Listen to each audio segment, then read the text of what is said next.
Saya mau bertanya silakan. Ya. Ada waktu 10 menit. Kita mulai Pak ya. Assalamualaikum warahmatullahi wabarakatuh. Alhamdulillah, nahmaduhu wa nasta'inuhu wa nastaghfiruh wa na'udzu billahi min syururi anfusina wa min sayyiati a'malina. Man yahdihillahu fala mudilla lahu wa man yudlil fala hadiya lahu. Wa asyhadu an la ilaha illallah wahdahu la syarika lah wa asyhadu anna Muhammadan abduhu wa rasuluh la nabiyya wa la rasula ba'dah. Allahumma salli wa sallim ala nabiyyina Muhammad wa ala alihi wa sahbihi wa man tabi'a hudah ila yaumil qiyamah, amma ba'd. Pertama-tama kita panjatkan puja dan puji syukur kehadirat Allah Subhanahu wa taala atas segala nikmat yang tidak henti-hentinya Dia limpahkan kepada kita semua, terutama adalah nikmat Islam, nikmat iman, nikmat hidayah, nikmat taufik, nikmat sehat wal afiat, dan nikmat-nikmat lainnya yang sama-sama kita rasakan, yang semuanya patut untuk kita syukuri. Salawat dan salam tidak lupa kita sampaikan kepada Nabi kita Nabi Muhammad sallallahu alaihi wasallam, kepada keluarganya, para sahabatnya, dan orang-orang yang mengikutinya hingga hari kiamat. Seperti biasa pada Ahad pekan kedua ba'da subuh kita mempelajari materi fiqih ya. Di mana faedah dari kita mempelajari fiqih, kita dapat menjalankan agama dengan benar ya. Kita dapat menjalankan agama dengan benar sesuai dengan contoh Rasulullah sallallahu alaihi wasallam.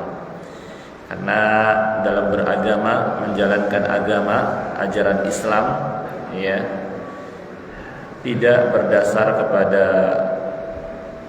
misalnya keinginan atau hawa nafsu kita maunya begini, tidak juga mengikuti pada umumnya atau kebiasaan orang, tidak ya, tidak juga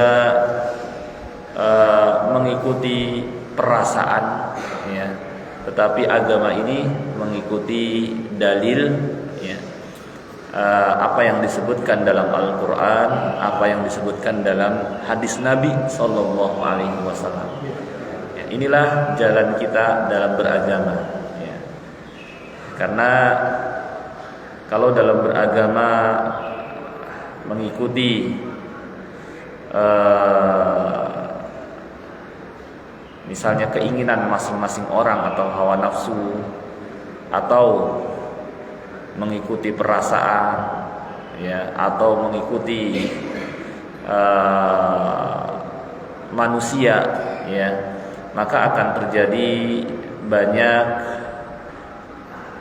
perbedaan ya. Mengikuti banyak manusia, banyak orang yang diikuti, akan banyak terjadi perbedaan. Tetapi kalau yang diikuti adalah Rasulullah sallallahu alaihi wasallam, maka akan memperkecil yang namanya perbedaan ya. Dan di antara hikmah diutusnya Nabi kita sallallahu alaihi wasallam, di samping untuk mengingatkan manusia kepada tauhid, agar manusia beribadah hanya kepada Allah Subhanahu wa taala, juga untuk menerangkan kepada manusia bagaimana mereka beribadah kepada Allah Subhanahu wa taala. Ya. Jadi dalam kalimat syahadatain, asyhadu an la ilaha illallah, di sana kita mentauhidkan Allah Subhanahu wa taala, mengesahkan Allah dalam beribadah. Ya, hanya kepada Allah kita beribadah dan menyembah. Sedangkan dalam pernyataan asyhadu anna Muhammadar Rasulullah terdapat tauhidul ittiba'. Kita yang kita ikuti adalah Rasulullah sallallahu alaihi wasallam dalam beragama ya. Maka di antara sebab terjadinya banyak perbedaan, perselisihan, karena terlalu banyak yang diikuti ya. Kalau yang diikuti yakni yang nabi yang diutus kepada kita, nabi yang terakhir Nabi kita Muhammad sallallahu alaihi wasallam yang diutus kepada kita hanya seorang, seharusnya ini memperkecil yang namanya terjadinya perbedaan. Maka timbulnya perbedaan tidak lain adalah karena terlalu banyak yang diikuti. Maka dalam mempelajari fikih pun, jelas dan semua ulama sepakat bahwa hadis Nabi sallallahu alaihi wasallam, sunnah Nabi sallallahu alaihi wasallam itu dikedepankan, didahulukan di atas semua pendapat, di atas semua perkataan. Apabila ada satu pendapat, kemudian di sana ada hadis Nabi sallallahu alaihi wasallam yang tegas, yang jelas, maka hadis Nabi sallallahu alaihi wasallam itulah yang didahulukan. Memang terkadang terjadi perbedaan pendapat, tetapi tidak terlalu banyak. Yang kedua, dalam memahami sebuah nas yang mengandung banyak ihtimal atau kemungkinan-kemungkinan, maka dalam hal ini nggak jadi masalah kita berbeda. Inilah yang kemudian menjadi yang namanya madhab, sehingga dikenallah ada madhab Hanafiyah, ulama madhab Hanafi, ada madhab Hanabilah, ulama madhab Hambali, ada madhab yang namanya Syafi'iyah, ulama madhab Syafi'i, dan ada madhab Malikiyah, ulama madhab Maliki. Dan sebenarnya di samping 4 madhab ini ada madhab-madhab yang lain. Hanya saja yang terkenal, yang kemudian madhabnya dibukukan adalah 4 madhab ini. Dan ini bukan tidak mengikuti Nabi SAW, tapi dalam memahami sebuah hadis, mereka karena hadis ini misalnya tidak tegas dan mengandung makna atau kemungkinan ini, kemungkinan itu, dan kemungkinan yang lain lagi, ketika inilah terjadi yang namanya madhab. Nah, itu sekedar pengantar, kalau kita temukan di fikih terjadinya perbedaan. Dan pada kesempatan Ahad ba'da subuh ini, insya Allah kita akan mempelajari materi, kalau kita sudah pelajari beberapa masalah fikih seperti masalah wudu, kemudian tayamum, mandi, dan seterusnya. Sekarang kita masuk, karena kalau saya bahas satu persatu terlalu panjang, maka saya hanya mengambil materi-materi tertentu saja di antara materi fikih. Kita langsung mungkin ke sebelumnya sudah kita pelajari tentang fikih azan, Kita langsung masuk terkait dengan sifat salat Nabi sallallahu alaihi wasallam. Ini materinya. Di sini saya tampilkan ada videonya, ada tulisannya juga, sehingga kalau apa yang disampaikan misalnya lupa, ada tulisannya, ada videonya, dan ada untuk orang dewasa seperti yang tertera di sini, dan ada untuk anak-anak, sehingga kita bisa ajarkan juga. Kadang-kadang namanya anak-anak, mereka nggak suka mungkin dengan membaca, belum suka, mereka masih senang melihat tontonan, maka di sini saya tampilkan sifat sholat Nabi SAW dalam edisi, yakni untuk anak-anak juga ada, dan untuk orang dewasa juga ada. Ini untuk orang dewasa yang atasnya, dan yang bawah untuk anak-anak, Nah, di sini tulisan, di bawahnya ada tulisan, sehingga insya Allah kalau nanti apa yang saya sampaikan lupa, tinggal ingat saja linknya. Linknya ini di blog Wawasan Keislaman, meskipun gratisan, .blogspot.com. Kemudian dicari menu fikih. Menu fikih itu yang ada di sini, ini fikih, klik, maka nanti ada banyak materi-materi fikih, dari mulai fikih air, fikih toharoh, terus wudu, mandi, tayamum, azan, iqamat, waktu-waktu sholat, dan kemudian ada pembahasan dengan judul sifat sholat Nabi Sallallahu Alaihi Wasallam. Baik, di sini saya mungkin kalau lihat video ya memang sih lebih nikmat, tapi kita ingin lebih fokus kepada pembahasan. Ya, nanti bisa kalau untuk lihat video masing-masing lihat. Ya, kita lihat di sini. Ini saya ringkas saja dari terutama buku atau kitab namanya Sifat Sholatin Nabi Sallallahu Alaihi Wasallam Ka'annaka Taraha, yang ditulis oleh Syekh Muhammad Nasiruddin Al-Albani rahimahullah. Ya, kemudian diringkas. Ya, kita ringkas lagi supaya karena kalau buku beliau agak terlalu tebal, ya, dan nggak mungkin dibahas satu kali pertemuan, maka bagaimana caranya supaya sekali pertemuan selesai, inilah ringkasannya, dan dalil-dalilnya bisa dilihat di buku itu, di kitab itu. Ya.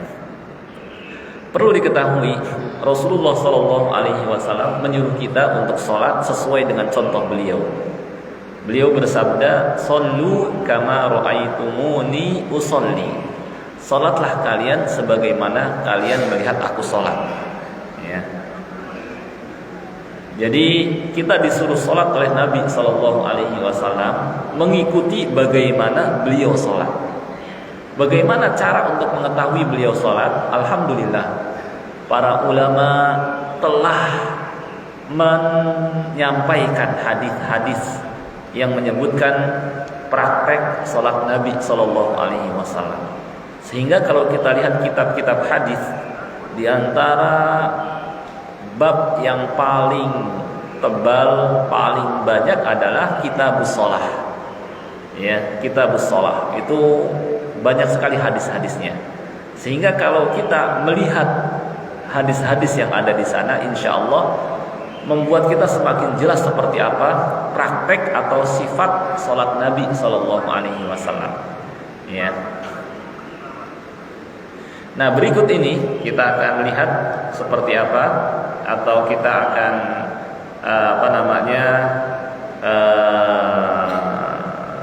simak, yakni gambaran sifat salat Nabi Sallallahu Alaihi Wasallam yang sudah saya ringkas. Bagi yang ingin melihat dalil-dalilnya, bisa merujuk kepada kitab Sifat Salat Nabi Sallallahu Alaihi Wasallam.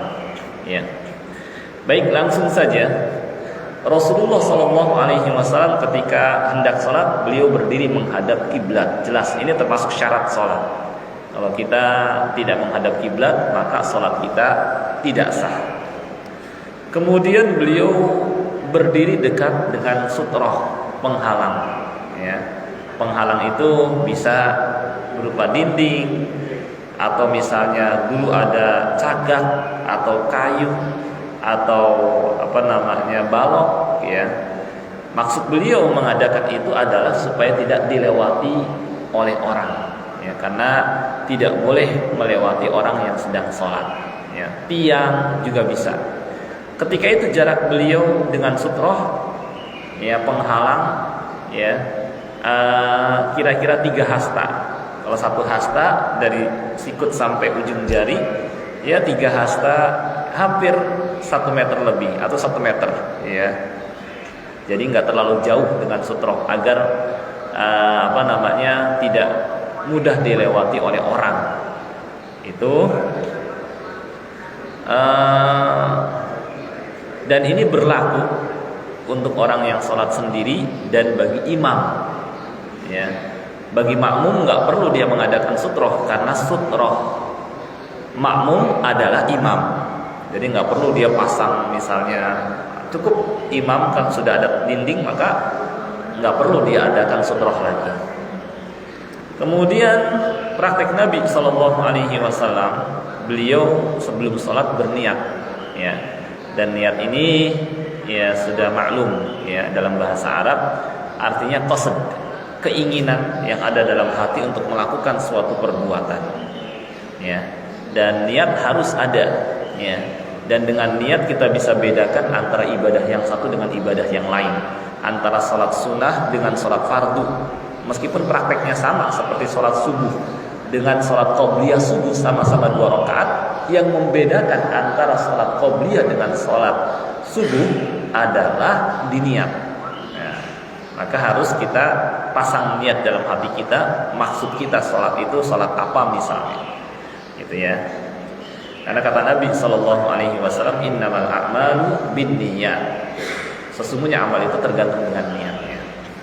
Setelah itu Rasulullah Shallallahu Alaihi Wasallam bertakbir, ya, mengucapkan Allahu Akbar, disebut dengan takbiratul ihram, ya, takbiratul ihram, yang arti ihram artinya takbir yang menandakan haram bagi kita perbuatan-perbuatan yang kalau di luar sholat halal, tapi kalau sudah masuk ke dalam sholat jadi haram, seperti berbicara, seperti makan, minum, banyak melakukan gerakan yang tidak dibutuhkan. Takbiratul ihram, tanda masuk ke dalam ibadah sholat, ya. Terkadang beliau ketika bertakbir bersamaan dengan mengangkat kedua tangan, ya. Jadi bersamaan misalnya, ya, Allahu Akbar, ya, dalam riwayat Bukhari dan Nasa'i, ya. Dan terkadang beliau mengucapkan takbir dulu, ya, Allahu Akbar baru ngangkat, ya. Dan terkadang setelah mengangkat kedua tangan Allahu Akbar, ya. Jadi cuma sebagian ahli ilmu menerangkan, ya, hendaknya yakni bisa kita sambil atau sebelum melakukan mengangkat kedua tangan kita sudah takbir, ya. Jadi Allahu Akbar bersamaan, ya, atau kita Allahu Akbar baru kita ngangkat kedua tangan, ya. Sebagian ulama menerangkan seperti itu. Cuma masing-masing ada riwayatnya. Jadi bisa bersamaan Allahu Akbar atau Allahu Akbar baru ngangkat, atau Allahu Akbar, ya. Seperti ini. Ini semua ada riwayatnya dan terkadang setelah mengangkat kedua tangan. Hadis riwayat Bukhari dan Abu Dawud, ya. Hanya saja afdolnya, ya, sambil kita mengangkat kedua tangan, ya, kita takbir Allahu Akbar seperti ini, ya. Kemudian jari-jari tangan beliau tegak. Jadi tegak ini tidak begini, ya, tidak begini tangan, telapak tangan, tapi ditegakkan ke atas, ya. Tidak direnggangkan, ya, tidak terlalu lebar begini tangannya, ya, telapak tangannya. Juga tidak dirapatkan, tidak rapat begini, ya, tidak kaku, sedang, ya. Jadi seperti ini. Kedua telapak tangan beliau terkadang setentang dengan bahu, ya. Terkadang begini, ya, ada riwayatnya. Dan terkadang setentang dengan telinga, ya, arah dengan telinga. Sebagian ulama menjamak mengkompromikan antara dua hadis yang menyebutkan setentang dengan bahu dan setentang dengan telinga, yaitu kita lihat di bawah. Nah, ini yang namanya madhab, gitu ya, pemahaman dari hadis, ya. Sebagian ulama menjamak mengkompromikan antara hadis yang menjelaskan tentang setentang dengan bahu dan setentang dengan telinga. Kata mereka, sebagian ulama, punggung telapak tangan setentang dengan bahu, ini punggungnya, sedangkan ujung-ujung jarinya setentang dengan kedua telinga, ya. Jadi seperti ini. Ini arah sini setentang dan ininya ujungnya setentang dengan telinga, ya. Ini menurut sebagian ulama, ya. Kata Imam As-San'ani dalam Subul Salam, ini jamak yang bagus. Sehingga, ya, kalau zahir hadis menyebutkan setentang dengan bahu, ada dalilnya, silahkan. Setentang dengan telinga, ada dalilnya. Hadis Wa'il bin Hujr ada, maksudnya silahkan. Dan ada yang menjamak, inilah yang namanya madhab, menjama, mengkompromikan. Supaya bisa gabungkan dua hadis itu, bisa punggungnya sepentang dengan bahu dan jarinya sepentang dengan telinga. Nah, silahkan juga, ya, silahkan juga, ya. Baik, ini masih awal-awal, ya. Kemudian setelah itu beliau menaruh tangan kanan di atas tangan kiri atau disebut dengan sedekap, ya. Tangan kanan di atas tangan kiri di dadanya, ya, di dadanya, yakni tidak juga terlalu tinggi dekat dengan dagu, juga tidak terlalu ke bawah dekat dengan pusar, sedang seperti ini, ya, diterangkan oleh ulama seperti ini, ya. Kemudian beliau bersedekap, dan dalam riwayat terkadang beliau menggenggam berarti begini, ya, seperti ini. Dan terkadang beliau hanya menaruh. Kalau naruh berarti begini, naruh hanya seperti ini. Kalau menggenggam berarti sambil begini. Jadi dua-duanya boleh. Boleh sambil digenggam, boleh juga sambil ditaruh hanya seperti ini saja, ya. Dan beliau ketika naruh tidak terlalu tinggi seperti ini, juga tidak menjulur ke bawah, tapi sedang. Nah, seperti itu, ya. Dengan telapak tangan ini ada bagian di telapak, ada bagian di pergelangan, dan ada bagian di dekat lengan, gitu ya. Nah, boleh digenggam, boleh juga ditaruh sekedar naruh begini, ya. Nah, ini sebagaimana disebutkan dalam hadis seperti itu, ya. Ini masih gambaran praktek, ya. Beliau ketika sholat menundukkan kepalanya kemana? Ke tempat sujud. Faedahnya supaya kita lebih fokus dan lebih membantu khusyuk. Karena kalau kita melihat yang ada di hadapan, nanti pikiran kita kemana-mana, ya. Maka dengan melihat ke tempat sujud menunjukkan kekhusyuan dan ketundukan juga, gitu ya. Kemudian beliau membaca doa iftitah, doa pembuka, ya. Doa yang beliau ajarkan ada beberapa macam, ya. Terkadang beliau membaca Allahu Akbar kabira walhamdulillahi katsira subhanallahi bukratan wa asila. Terkadang beliau membaca inni wajjahtu wajhiya lilladzi fataras samawati wal arda, dan seterusnya. Dan terkadang beliau membaca doa yang ini, Allahumma ba'id baini wa baina khataayaya kama ba'adta bainal masyriqi wal maghrib. Allahumma naqqini min khataayaya kama yunaqqa thawbul abyadu minad danas. Allahumma ghsilni min khataayaya bil ma'i wat thalji wal barad. Silahkan, yang mudah bagi kita yang mana bisa kita amalkan dan terapkan, ya. Itu. Dan pembahasan sifat salat Nabi ini, ya, sallallahu alaihi wasallam, pembahasan yang sangat penting yang beliau mengajarkan, para sahabat mengajarkan, maka orang tua juga hendaknya mengajarkan praktek sifat salat ini kepada anaknya. Ya, jangan sampai nggak peduli, nggak mau ngajarin kepada anaknya. Padahal ini termasuk jariyah yang kalau dia mengajarkan, kemudian anaknya mengikuti, ya, ketika sholat dia terus melakukan seperti itu, maka akan mengalir pahalanya kepada dia, meskipun dia telah meninggal dunia. Terkadang orang ngeremehin mengajarkan masalah sholat kepada anaknya, padahal, ya, termasuk pendidikan yang harus diajarkan kepada anak di samping materi akidah, juga materi sholat. Sebagaimana Luqman mengajarkan kepada anaknya, ya bunayya aqimis sholah, wahai anakku dirikanlah sholat. Dirikan di sini tentu bukan hanya sekedar menyuruh, tapi mencontohkan juga. Karena bagaimana anak bisa mendirikan sholat kalau nggak tahu caranya, gitu ya. Kemudian setelah beliau membaca doa istiftah atau iftitah, beliau terkadang juga membaca iftitahnya dengan ini bisa juga. Silahkan pilih yang ringan bagi kita, yang mudah bagi kita, silahkan. Subhanakallahumma wa bihamdik tabarakasmuk wa ta'ala jadduk wa la ilaha ghairuk, ya. Yang lebih utama seorang, ya, terkadang baca doa ini, terkadang baca doa itu agar lebih sempurna dalam mengikuti Nabi sallallahu alaihi wasallam, dan agar sunnah Nabi sallallahu alaihi wasallam tetap diingat olehnya. Kemudian dia pun berta'awudz, mengucapkan, Ya boleh yang singkat, a'udzubillahi minasyaitonirrajim, atau agak panjangan, a'udzubillahi samii'il 'aliim minasyaitonirrajim min hamzihi wa nafthihi wa nafthihi. Ya, terserah.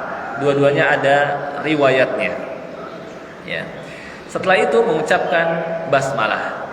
Bismillahirrahmanirrahim. Tapi umumnya Nabi SAW tidak mengeraskan. Ya, meskipun terkadang beliau pernah juga mengeraskan, sebagaimana dalam hadis Ummu Salamah, beliau membaca Bismillahirrahmanirrahim, berhenti. Alhamdulillahirabbil alamin, berhenti. Ar-Rahmanirrahim. Tapi pada umumnya Nabi SAW tidak mengeraskan. Ya.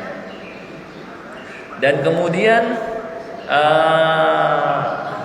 dan dalam hal ini juga istilahnya termasuk masalah yang kita nggak boleh keras-kerasan. Maksudnya apa nggak boleh keras-kerasan? Pokoknya harus dikeraskan bacaan basmalahnya. Yang satu mengatakan pokoknya jangan dikeraskan, jangan, karena dua-duanya ada riwayat. Ya, meskipun kalau melihat pada umumnya riwayat Nabi SAW seringnya tidak mengeraskan, tapi tetap membaca. Ya, tapi nggak boleh keras-kerasan dalam masalah ini. Apalagi kepada orang yang kita istilahnya kepada orang awam yang kita juga ingin mengajak mereka kepada agama Allah, dekat kepada agama Allah, ya. Kita ingin mereka mau sholat berjamaah, kita pelan-pelan nggak jadi masalah, kita jaharkan, terkadang kita jaharkan, terkadang supaya mereka tahu bahwa Nabi SAW tidak selamanya menjaharkan, kita tidak menjaharkan, gitu. Nggak jadi masalah agar ilmu agama ini tetap diketahui oleh umat, gitu. Dan kalau kita baru-baru masuk ke satu kampung, kita disuruh mengimami, maka supaya nggak timbul masalah di awal, nggak jadi masalah kalau pada umumnya mereka pada mengeraskan basmalah, nggak jadi masalah, karena itu pun ada dalilnya. Ya, meskipun biasanya Nabi SAW tidak mengeraskan, gitu ya. Kemudian beliau membaca surat Al-Fatihah ayat per ayat, yakni dengan wakaf pada setiap akhir ayat. Sunnahnya seperti itu. Ya, tidak disambung, ya, tidak diwasalkan. Ya. Setelah itu beliau selesai membaca surah Al-Fatihah, beliau membaca amin dengan dipanjangkan akhirnya amin. Karena kalau untuk a-nya itu ini hanya 2 harokat, amin, gitu ya. Kemudian selesai membaca surah Al-Fatihah, beliau membaca surah yang lain, ya. Terkadang beliau membaca agak panjang dan terkadang pendek, dan beliau melihat kapan beliau membaca panjang, kapan beliau membaca pendek. Pada umumnya beliau membaca agak panjang di sholat subuh, ya. Kemudian agak kurang di sholat duhur, dan lebih kurang lagi di sholat asar. Dan pada sholat maghrib beliau biasa membaca agak pendek-pendek, ya. Gitu. Beliau biasa keadaannya pada rakaat pertama lebih panjang daripada rakaat kedua. Rakaat kedua agak lebih pendek daripada rakaat yang pertama. Ya. Misalnya surah rakaat pertama agak panjang surahnya, rakaat kedua agak pendek. Ini kebiasaan Nabi SAW. Dan Rasulullah SAW mengeraskan bacaan, yakni bacaan sholatnya dalam sholat subuh, maghrib dan isya, ya, pada 2 rakaat pertamanya. Ini sudah maklum, ya. Juga pada sholat Jumat, pada sholat hari raya, pada sholat istisqa, meminta kepada Allah agar diturunkan hujan, dan pada sholat gerhana ini semua bacanya dikeraskan, ya. Dan kenapa di malam hari untuk sholat kayak subuh, maghrib dan isya dikeraskan? Karena suasana ketika itu hening, sehingga ketika kita keraskan suara, pikiran manusia bisa fokus menyimaknya. Beda ketika di siang hari, yang paginya mereka lelah bekerja, kemudian istirahat di waktu zuhur, maka ketika dikeraskan juga kurang fokus. Maka inilah hikmah syariat, melihat kondisi manusia. Ketika pikiran mereka sedang hening, maksudnya tenang, suasana hening, setelah istirahat di malam hari, ya, keadaan sudah agak sunyi, maka ketika itu dikeraskan juga fokus, ya, gitu ya. Setelah beliau membaca surah yang lain setelah Al-Fatihah, menurut Imam Ibnul Qayyim dan disebutkan dalam riwayat, beliau diam sejenak. Selesai misalnya membaca surah misalnya yang pendek, misalnya membaca surah At-Tariq ya.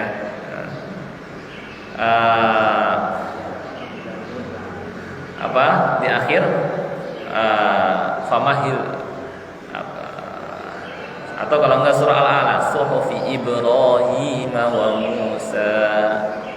Beliau diam sejenak, kemudian beliau pun beliau diam ini kata Imam Ibnul Qayyim seukuran ya menarik nafas ya. Selesai suhufi Ibrahim wa Musa, Allahu Akbar. Nah, seperti itu.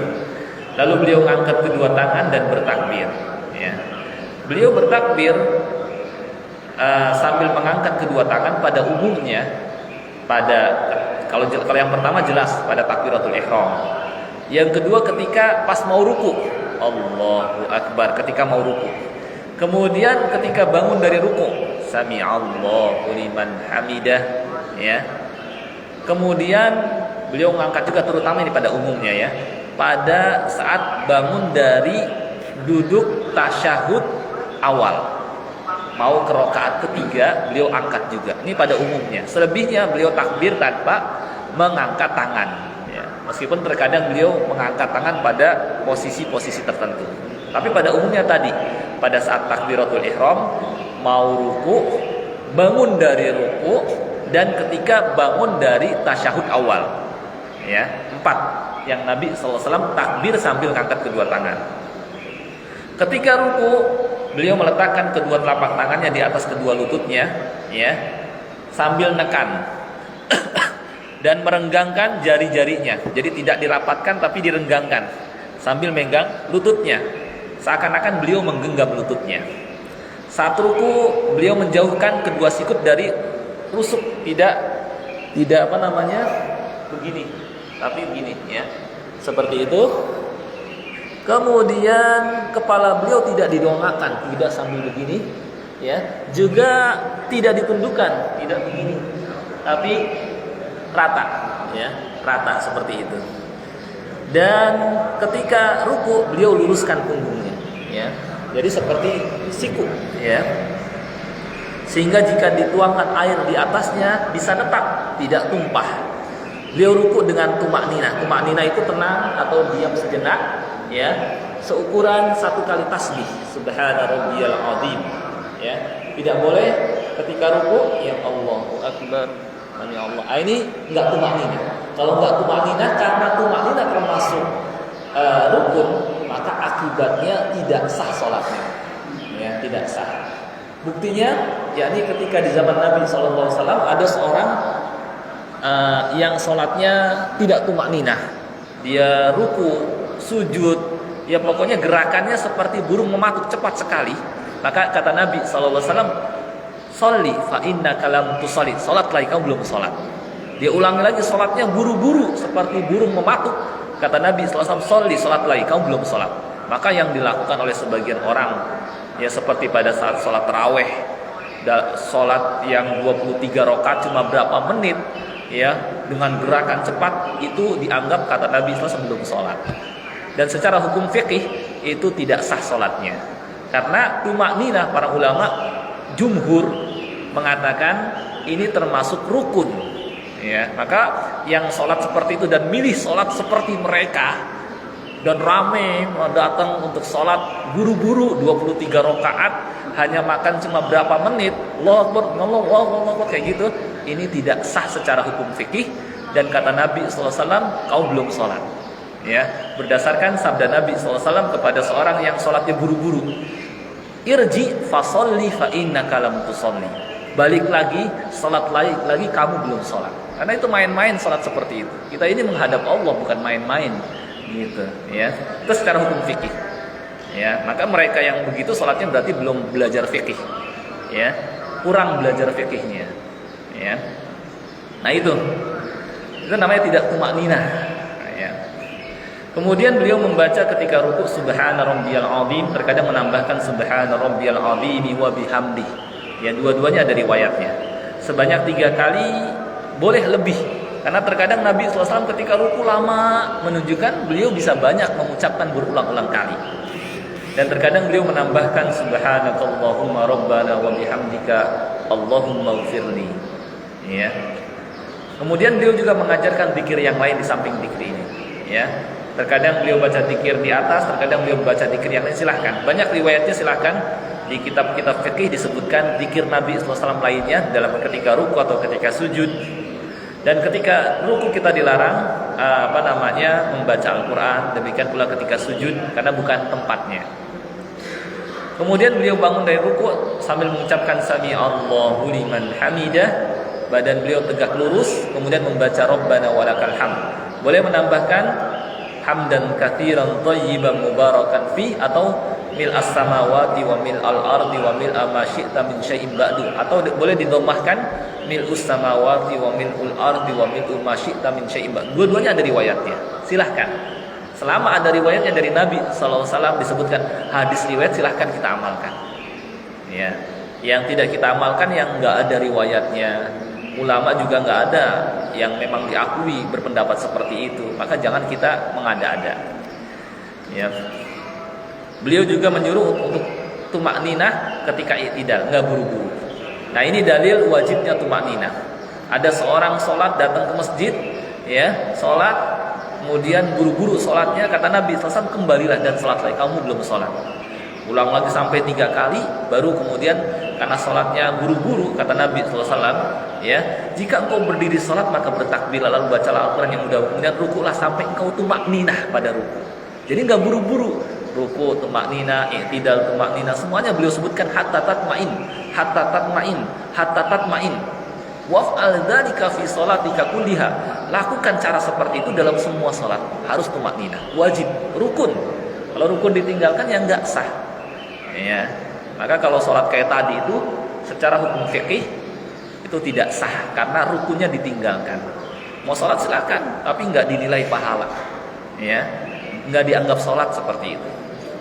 Masih mending sholatnya sholat tarawih. Kalau sholat isya begitu juga dianggap enggak sholat isya.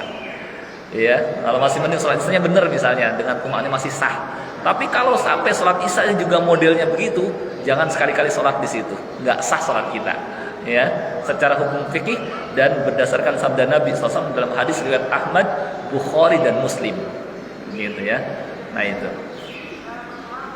Kemudian ketika kita i'tidal, ya.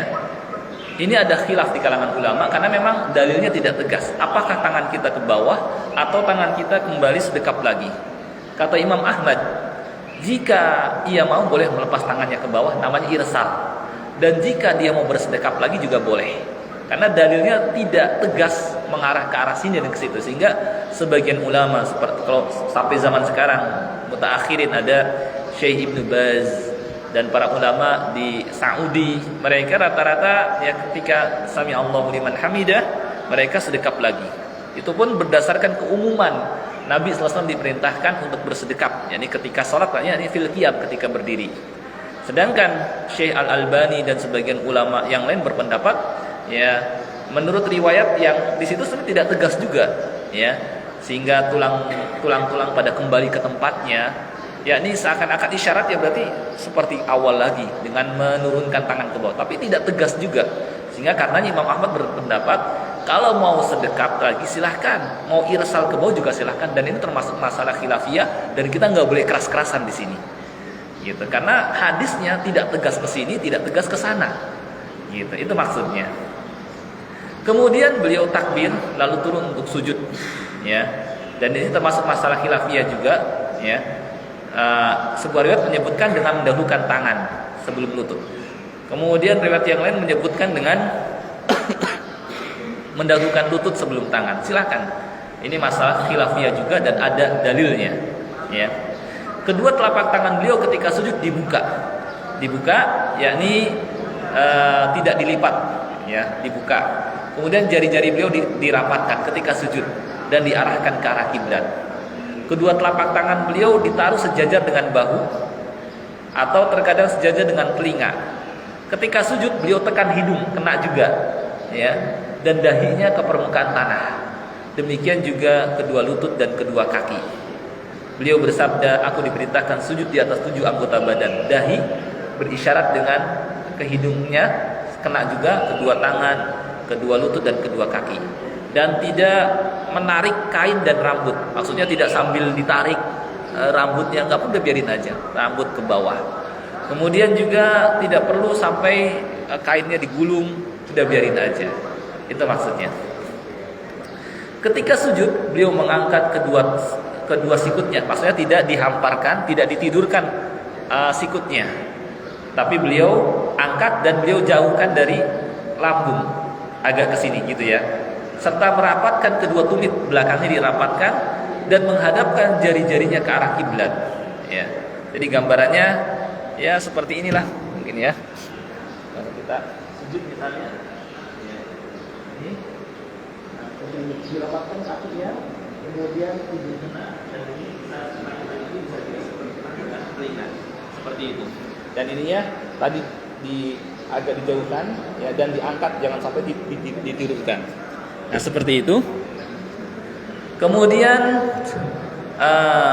beliau membaca ketika sujud subhana rabbiyal a'la, terkadang menambahkan subhana rabbiyal a'la wa bihamdi, dan beliau terkadang lebih dari 3 kali ya.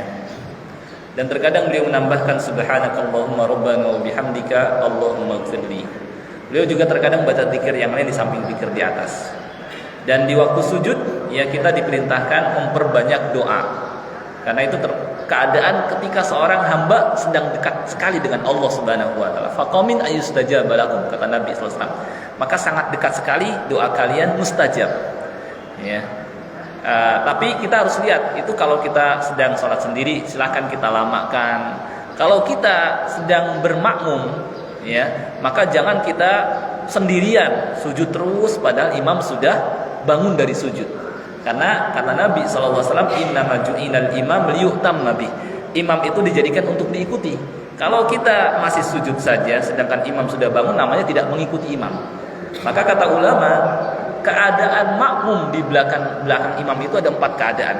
Yang 1 betul, yang 3 salah. Yang betul adalah segera mengikuti imam, disebut dengan mutaba'ah. Setelah selesai imam takbir, dia segera mengikuti gerakan imam. Yang 3 yang salah adalah, yang pertama musabaqah, mendahului, jelas ini haram.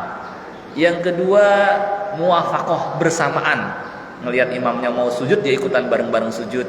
Ngelihat imamnya mau bangun dia bareng-bareng mau bangun dari sujud, bersamaan, salah juga. Yang ketiga adalah takhalluf, berlama-lama tidak segera. Ya, imam sudah bangun dari sujud, dia masih saja sujud lama dengan alasan ingin berdoa, salah. Ya, karena harus diikuti. Kecuali kalau dia sholat sendiri, maka silahkan dia memperlama sujudnya. Nah itu terkait dengan dalam sholat berjamaah. Dikit lagi. Kemudian dia bangun dari sujud sambil bertakbir dan duduk iftirash. Sudah maklum ya duduk iftirash ya. Untuk duduk antara 2 sujud terkadang beliau iftirash dan terkadang beliau ik'a, tapi ik'a jarang.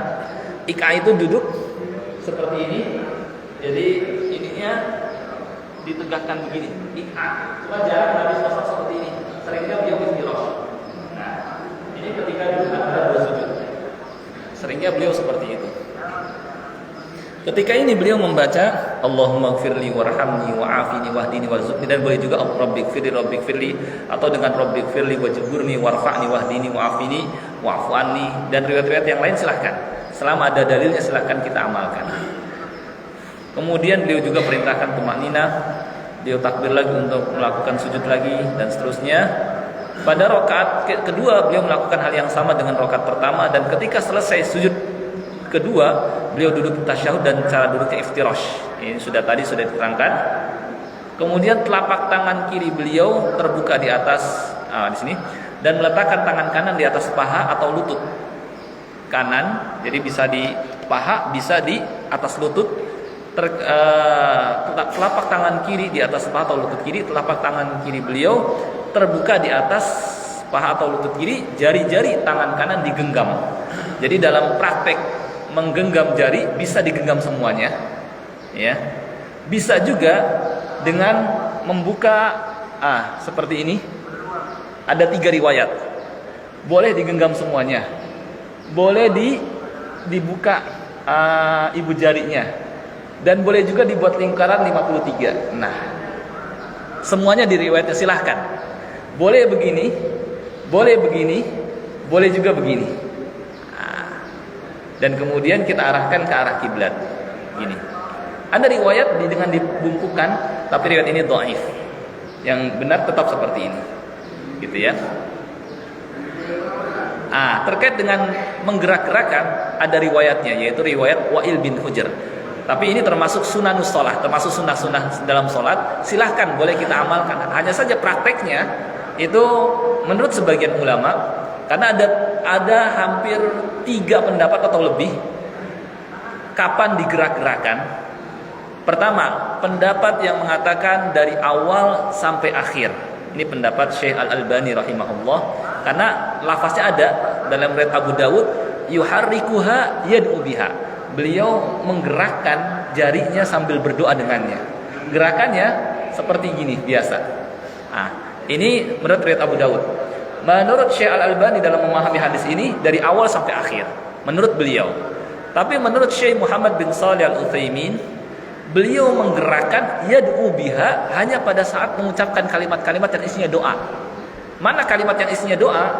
Yaitu pas misalnya mengucapkan Assalamu alayka ayyuhan nabiyyu wa rahmatullahi wa barakatuh. Gerahkan. Assalamu alayna wa ala ibadillahi sholihin. Gerahkan. Pas asyhadu an diam. Kemudian pas Allahumma sholli ala Muhammad wa ala ali Muhammad. Gerahkan. Pas kama sholaita bukan isinya doa, diam. Wa barik ala Muhammad wa ala ali Muhammad, digerakkan. Kemudian gimana? Nah, ini karena riwayatnya tidak ada. Enggak ada. Kemudian pas Allahumma inni a'udzubika min adzabi jahannam wa min adzabil qabri wa min, ini digerakkan. Nah, ini menurut Syekh Muhammad bin Shalih Al-Utsaimin. Akan tapi menurut Imam Baihaqi, dan beliau madhabnya Syafi'i, bahwa menggerakkan adalah pada saat mengucapkan syahadat saja. Untuk menjamak dengan hadis Ibnu Zubair yang menyebutkan beliau tidak menggerakkan. Jadi pas mengucap, tetap kalau ininya jarinya tetap sudah dari awal sudah bisa ditunjuk, tetapi digerakkan pas asyhadu alla ilaha illallah, digerakkan, setelah itu diam lagi. Ini menurut Imam Baihaqi. Tetapi menurut Imam At-Tahawi, bahwa digerakkan hanyalah pada saat doa akhir sebelum salam. Jadi silahkan pilih, dan semuanya ada ulamanya. Dan riwayatnya hadisnya sahih, riwayat Abu Dawud. Dan ini termasuk sunanus sholat, yang kalau kita nggak melakukannya juga nggak membuat batal sholat. Dan kita bisa melihat sikon juga. Nanti mungkin ada orang anggap aneh, nggak jadi masalah. Cuma nggak jadi masalah kita tunjukkan. Terkadang Nabi itu seperti ini, gitu. Ya, terkadang beliau juga tidak menggerakkan berdasarkan hadis Ibnu Zubair. Tetapi ada yang menjamak seperti tadi Imam Baihaqi, digerakkan pas pada saat mengucapkan syahadat. Sedangkan Imam Baihaqi berpendapat pada saat sebelum salam. Imam Tahawi. Sedangkan Syekh Al-Albani dari awal sampai akhir. Sedangkan Syekh Muhammad bin Shalih Al-Utsaimin pada kalimat-kalimat yang isinya doa. Cuma agak susah kalau kita mana yang doa, mana yang, kalau misalnya nggak bisa bahasa Arab, maksudnya nggak ngerti bahasa Arab, dia bingung mana nih yang doa nih. Maka silahkan. Dan ini namanya madhab. Ini namanya madhab. Karena hadisnya bisa ke arah sini, bisa ke arah sini, bisa ke arah sini, bisa ke arah sini. Selama ada ulama berpendapat begitu, silahkan kita mengamalkan madhab-madhab ini. Ya. Nah, seperti itu. Kalau saya misalnya ngikutin madhab Syekh Muhammad bin Shalih Al-Utsaimin, saya hanya menggerakkan pada kalimat yang isinya doa, ya. Ada ulamanya. Yang lain hanya pada saat yang sebelum salam, silahkan, ada ulamanya. Ada yang menggerakkan pada saat ucapan syahadat saja, ada ulamanya, yaitu Imam Baihaqi. Ya. Nah, seperti itu. Nah, ini contoh menggerakkan. Hadisnya ada, sahih, riwayat Abu Dawud. Sedikit lagi. Kemudian ini sini ya. Kemudian digerak-gerakkan ketika berdoa. Serta pandangan mata tertuju ke arah jari telunjuk saat duduk tasyahud. Dia mengajarkan doa tahiyat, at-tahiyatu lillahi wassalawatu wathayyibat. Dan ada beberapa riwayat ya, juga seperti yang biasa kita hafal, at-tahiyatul mubarakatus salawatut thayyibat. Silahkan, ada juga riwayatnya. Ya. Assalamu alayka ayyuhan nabi. Menurut riwayat, satu riwayat begini. Boleh juga alaikanya tanpa alaika. Sebagaimana menurut Ibnu Mas'ud kalau tidak salah, kata beliau kalimat alaika adalah ketika Nabi SAW masih hidup. Setelah beliau wafat cukup assalamu ala nabiyyi wa rahmatullahi wa barakatuh. Silahkan juga, karena ada sahabat yang berpendapat seperti itu. Nah, kemudian ini kata Atha, ya. Kemudian pada tasyahud awal boleh sampai pada syahadat saja. Setelah asyhadu an la ilaha illallah wa asyhadu anna Muhammadar Rasulullah, setelah itu selesai kita langsung bangun, nggak jadi masalah. Dalilnya mana? Karena Nabi SAW pada tasyahud awal itu sebentar. Berarti hukumnya sunnah mengucapkan sholawat pada tasyahud awal. Tapi untuk tasyahud akhir harus baca sholawat, termasuk rukun menurut sebagian ulama. Jadi untuk tasyahud awal pertama boleh setelah asyhadu an la ilaha illallah wa asyhadu anna Muhammadar Rasulullah, selesai kita langsung bangun. Tetapi untuk tasyahud akhir harus ditambahkan dengan sholawat. Allahumma sholli ala Muhammad wa ala ali Muhammad kama shallaita ala Ibrahim wa ala ali Ibrahim. Boleh nanti innaka Hamidum Majid di akhirnya ada riwayat. Cuma dalam semua riwayat ini tidak disebutkan lafaz sayyidina. Karena zahir riwayat seperti ini. Ini berdasarkan pertanyaan sahabat Nabi SAW. Allah. Jadi gini, sahabat tersebut bertanya kepada Nabi SAW, Allah memerintahkan kami mengucapkan salawat dan salam kepada engkau. Lalu bagaimana kami bersalawat? Kemudian beliau mengajarkan cara salat seperti ini. Nah, ketika kita menambahkan dengan sayyidina, kalau di luar salat nggak jadi masalah. Tapi kalau sudah masuk ke dalam ibadah salat, ibadah itu tauqifiyah. Harus seperti yang diajarkan Nabi SAW, nggak boleh ditambah. Sama seperti kalimat azan, nggak bisa kita tambahkan asyhadu anna sayyidana Muhammadar Rasulullah. Misalnya nggak bisa, karena sudah baku apa yang ada dalam ibadah. Maka kalau di luar salat silahkan, ya. Wassalatu wassalamu ala sayyidina wa habibina Muhammad wa ala alihi wa sahbihi wasallam. Silahkan. Tapi kalau sudah dalam salat, sudah diajarkan Nabi seperti itu, ya udah begitu. Nah itu terkait dengan tambahan sayyidina. Kemudian yang terakhir, di rakaat yang terakhir beliau duduk tawarruk dengan dikedepankan kaki kiri dan menegakkan kaki kanan, sudah masyhur ya. Dan beliau membaca tasyahud dan sholawat juga, dan beliau mengajarkan doa Allahumma inni a'udzubika min adzabi jahannam wa min adzabil qabri wa min fitnatil mahya wal mamati wa min syarri fitnatil masiihid dajjal. Dan boleh menambahkan doa dengan doa yang kita inginkan, karena ini termasuk waktu mustajab.